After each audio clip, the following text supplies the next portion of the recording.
Rusty, congrats on the honor.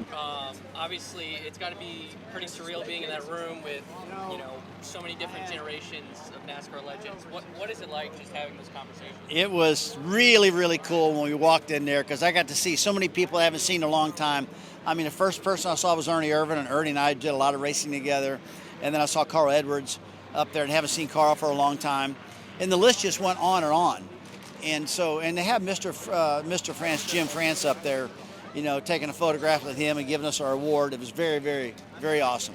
So it's humbling, but it's fun though because I get to hang out with a lot of my peers that I race with. I've been with Bill Elliott for a good while right now, and him and I got to reminisce about our big race we had in 1988 right here at Darlington, where I think it was the last 100 laps to run side by side, back and forth. Probably the hardest race I ever drove in my life.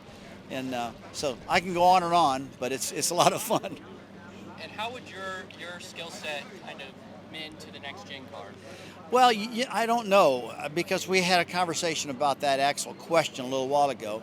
Because when I was driving, we never had simulation. Everything was by the seat of the pants and communication back and forth with your crew chief. These cars have a lot more downforce now, bigger wheels and tires, pretty well run off of simulation and a lot of instrumentation.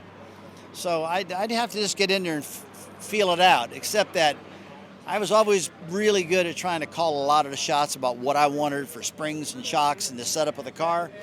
Now the driver has some input, but that's pretty well left up to the engineers and stuff right now. So for me just to drive the car and say, okay, you set it all up and I'll stay out of it, just drive it, I'd have a tough problem doing that. I probably wouldn't be too good at that one. How would you do with the lack of testing and the really short practice sessions? That's a great question because I think that's one of the biggest surprises, especially during COVID when they would actually just get in a car with no practice and bomb it off in the corner. I was in total disbelief that could even be done.